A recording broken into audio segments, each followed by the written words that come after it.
Jeremiah Smith, 6 catches, 43 yards. Got to have this. 4th and 3. Arch Manning.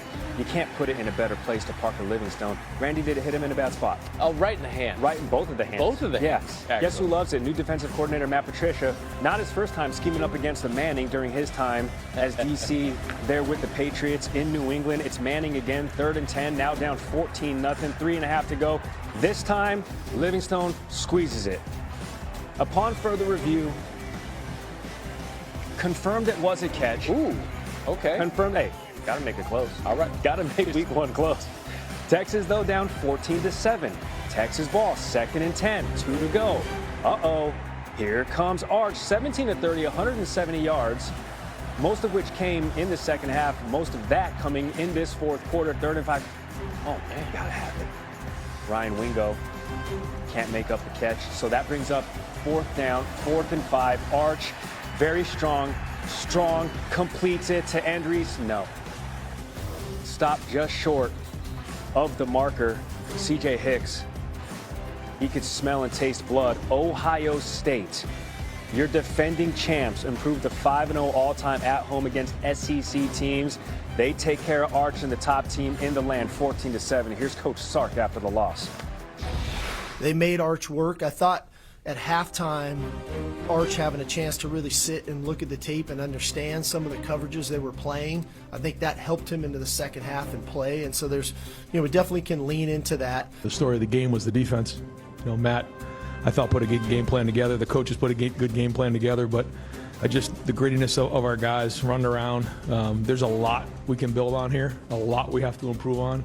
The team you see right now will not even be close to the team you see halfway through the season or at the end of the year. Yeah, Texas actually outgained Ohio State offensively. It's the Ohio State defense, though, that dominated Arch, taking the pressure off Julian Sayin. Manning completed 57% of his passes, that 170 yards. Through that score, did have the interception. Most of those yards came in to catch up the middle. He had 26 in the first half, yardage-wise. Sayin threw for 126 in his own right, including that 40-yard touchdown that you saw. He took care of the ball, though. No interceptions. Night game in Death Valley is Clemson tangled with LSU. 9th-ranked Tigers of the Bayou coming in, taking on the 4th-ranked Tigers of South Carolina. No, it's cool because they ride in a bus in uniform, then they run down a hill. It's dangerous. It's dangerous. It really is. It looks dangerous. It is dangerous. It's not dangerous. Also tough to tackle this man as Kate Klubnik found Bryant Wesco Jr. and then Adam Randall. Randall the scandal. The franchise. Come on, the Randall the Mando. He's in. He's in. Clemson takes a 10-3 lead. Clemson looking for his first win against the SEC since the start of last season. Ball. We are so back. That'll help. That's Ronan Hannafin forcing a fumble as the LSU drive stalls. But Garrett Nussmeier will come correct in the second half. Down 10-3. The Heisman hopeful dumping it off. That's Aaron Anderson. And Anderson just going to matriculate. How about 39 yards down the center of the field. 6 receptions, 99 yards for him, and then it's Caden Durham. Whereas Clemson really struggled running the football. They only had 31 rushing yards as a team. LSU, 31 carries for 108 yards and that touchdown. All square at 10. Here comes Nussmeier. Looking for Berrien Brown. Battlestar Galactica. Identity theft is not a joke. Hold on. You know what else isn't a joke? That looked like a touchdown. And it wasn't. I have that as 6. What? Really? Brian Kelly, not happy. They said that pass was incomplete. Would have been a touchdown for Texas at Ohio State. But Kelly was looking for just his 2nd career win over an AP top 5 team. The other being against Clemson when he was at Notre Dame. Okay, still tied at 10. 4th quarter, Nussmeier to Trey'Dez Green. Big body, big grab. Trey'Dez. Not going to do it. Touchdowns. Wendy's? What? Okay, 230 passing yards and a touchdown for Nussmeier. The lead is 17-10. And here comes Clemson. Cade Klubnik, man. We're going to open up the club. Glow stick, sandstorm. The club. Let's go. The club. We all family in the club. That was to Tyler Brown, and Klubnik has a chance here, 4th and 4, but he got flushed. Ooh. He got chased. And that is it. What do these Tigers dream of? How about a season-opening win for the first time under Brian Kelly?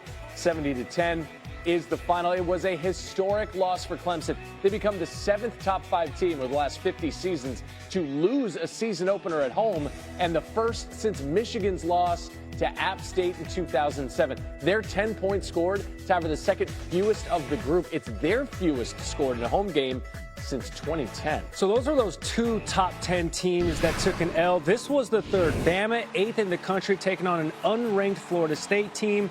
Tommy Castellano said they don't got Nick. He can't save him. He wasn't the only one. Florida State is my school. How hell I would pick against them? Florida State upsets Alabama. Yeah. With his picks, Corso still has his fastball. We will explain in just a moment. Castellano spent the last 2 seasons up in Chestnut Hill for Boston College. Didn't really change the color palette, just changed the team. Squirrel White got that kid. Squirrel! And then Castellanos, he'll do it himself. 16 carries, 78 yards, and that touchdown. It goes along with his 9 of 14 through the air, 152 yards. Florida State up 7-0. Now it's 7-all. Micah Danzy. And Durant will make him Danzy. There it is. So, no, that worked. Florida State up 17-7. We're just workshopping. I like it. All right, learning on the fly. Third quarter, Castellanos, Jalen Lucas fast. Bama can't catch him. They eventually do. Kalen DeBoer on the verge of dropping 4 games to unranked teams in his first 14 games as head coach of the Tide. For perspective, Nick Saban had 4 losses against unranked teams in 17 years. Oh, man. Florida State up 24-7. Let's go to the fourth quarter. 2nd and 4. Gavin Sawchuk.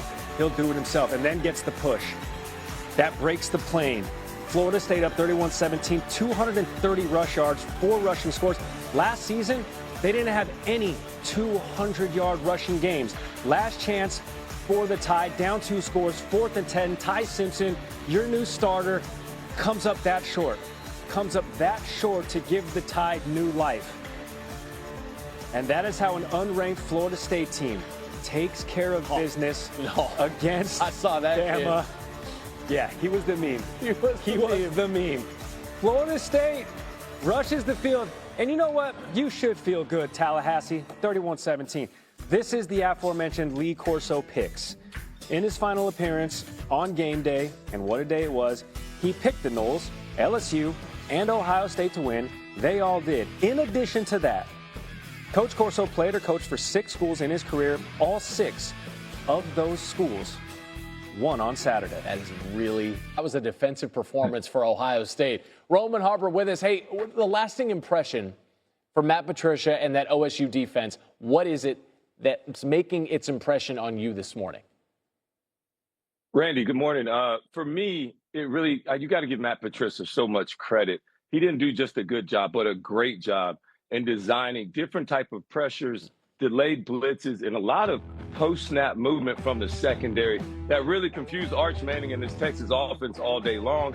And then you got to even give credit where they may have exposed a weakness for Texas and this offensive line because they could not block these guys all day long. That may be a weakness for Texas that we all now have seen. But I got to be honest, 85% of the other teams out there are not even going to be able to expose Texas the way they did because they're just not as talented as Ohio State. So give Ohio State a lot of credit for the coaching, the way they went out there and executed and won the game, though on their terms. I love it by Matt Patricia and that Ohio State defense. Maybe the debut of a new Manning face, seeing Arch coming to the sidelines frustrated the way that he was. Meanwhile, it's time for Roman Forum. What's the message that you're sending today, Rome? You know, that the SEC, I like that crowd. I like that segue. It's not AI or digital at all. very SEC, very mid weekend, opening weekend by the SEC. You look at Texas, tough road loss. I can't get over that. I can't. Tough road loss on the horseshoe, in the horseshoe yesterday, going against a really good Ohio State team. You give Ohio State credit for winning that game. Alabama, I got to be honest with you. I can't have no words to say for Alabama right now. I had to cut it off because it was messing up my golf game yesterday when I was playing. I literally